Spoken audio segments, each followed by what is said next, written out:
श्रीमद् भागवत महापुराण। भगवान श्री कृष्णचंद्र जी महाराज उद्धव जी को उपदेश कर रहे हैं। प्रिय उद्धव, ये मनुष्य शरीर समस्त शुभ फलों की प्राप्ति का मूल है और ये मनुष्य शरीर अत्यंत दुर्लभ है और कृपा से सुलभ हो गया है। इस संसार सागर से पार जाने के लिए ये मनुष्य शरीर एक सुदृढ़ नौका है। शरण ग्रहण मात्र से गुरुदेव इसके केवट हैं। पतवार का संचालन करने वाले गुरुदेव, और स्मरण मात्र से ही मैं अनुकूल वायु के रूप में इसे लक्ष्य की ओर बढ़ाने लगता हूं। इतनी सुविधा होने पर भी जो लोग इस मानव शरीर के द्वारा संसार सागर से पार नहीं हो जाते, वो तो अपने हाथों अपनी आत्मा का हनन अधापतन करने वाले हैं, आत्महत्यारे हैं। प्रिय उद्धव, जब पुरुष दोष दर्शन के कारण कर्मों से उद्विग्न हो जाए, विरक्त हो जाए, तब जितेंद्रिय होकर वह योग में स्थित हो जाए और अभ्यास आत्मानुसंधान के द्वारा अपना मन मुझ परमात्मा में निश्चल रूप से धारण करे। जब स्थिर करते समय मन चंचल होकर इधर उधर भटकने लगे, तब झटपट बड़ी सावधानी से उसे मना कर, समझा बुझा कर, फुसला कर अपने वश में कर ले। इंद्रियों और प्राणों को अपने वश में रखे, मन को एक क्षण के लिए भी स्वतंत्र न छोड़े। मन की एक एक चाल, एक एक हरकत को देखता रहे। इस प्रकार सत्य संपन्न बुद्धि के द्वारा धीरे धीरे मन को अपने बस में कर लेना चाहिए। जैसे सवार घोड़े को अपने वश में करते समय उसे अपने मनोभाव की पहचान कराना चाहता है, अपनी इच्छा के अनुसार उसे चलाना चाहता है और बार बार फुसलाकर उसे अपने वश में कर लेता है, वैसे ही मन को फुसलाकर उसे मीठी मीठी बातें सुनाकर वश में कर लेना और परम योग है। सांख्य शास्त्र में प्रकृति से लेकर शरीर पर्यंत सृष्टि का जो क्रम बतलाया गया है, उसके अनुसार सृष्टि चिंतन करना चाहिए और जिस क्रम से शरीर आदि का प्रकृति में लय बताया गया है, उस प्रकार लय का चिंतन करना चाहिए। ये क्रम तब तक जारी रखना चाहिए जब तक मन शांत स्थिर न हो जाए। जो पुरुष संसार से विरक्त हो गया है और जिसे संसार के पदार्थों में दुख बुद्धि हो गई है, वो गुरुजनों की शरण ले ले। भगवान आदेश कर रहे हैं वो गुरु बनावे और गुरुजनों के उपदेश को भली भांति समझकर बार बार अपने स्वरूप के ही चिंतन में संलग्न रहे।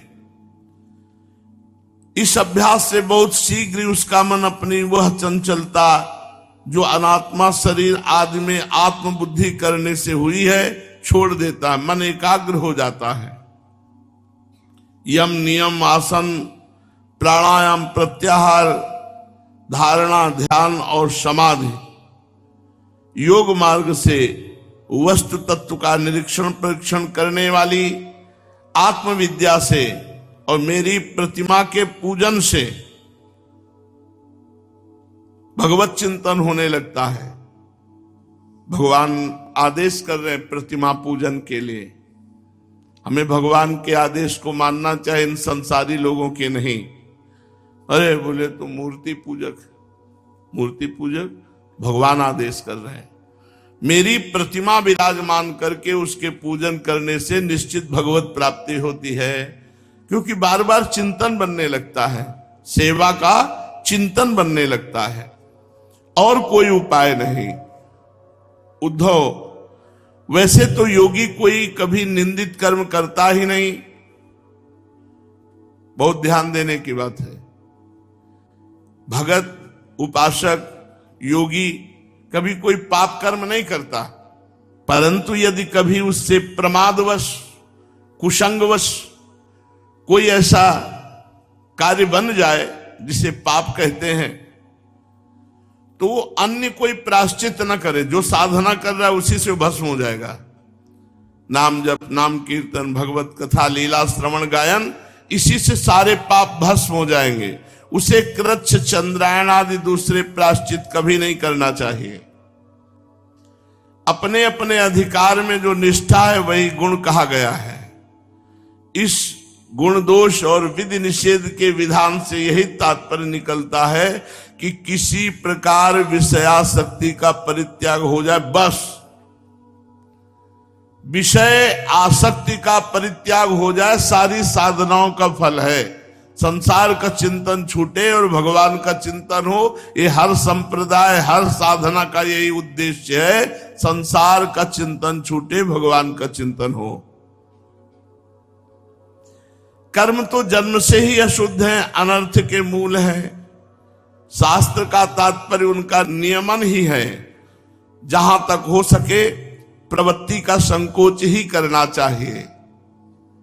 जो साधक समस्त कर्मों से विरक्त हो गया है, कर्मों में दुख बुद्धि रखता है, उसे चाहिए सब छोड़कर मेरी लीला कथा के श्रवण में खूब लगे, खूब भगवान की चर्चा सुने, भगवान की चर्चा करे। और ये जानता रहे कि जितने भोग वासनाएं ये दुख रूप हैं, किंतु इतना सब जान करके भी जो परित्याग करने में समर्थ ना हो, उसे चाहिए कि उन भोगों को तो भोग ले, परंतु सच्चे हृदय से दुखी होकर भगवान की प्राप्ति के लिए निकले। भजन करना चाहिए, पर ये खान पान, ये दुनिया का प्रपंच हमारा पिंड नहीं छोड़ रहा, दुखी होना चाहिए। जैसे संसारी आदमी जब मनोनुकूल भोग मिलता है तो सुखी होता है, लेकिन भक्त को जब मनोनुकूल भोग मिलता है तो वो दुखी होता है, वो रुदन करता है, हे भगवान कब मैं इस प्रपंच से ऊपर उठूं। उसे सच्चे हृदय से दुखजनक समझे और मन ही मन उसकी निंदा करे तथा अपना दुर्भाग्य समझे।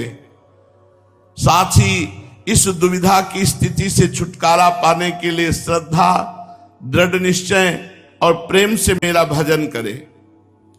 इस प्रकार मेरे बतलाए हुए भक्ति योग के द्वारा निरंतर मेरा भजन करने से,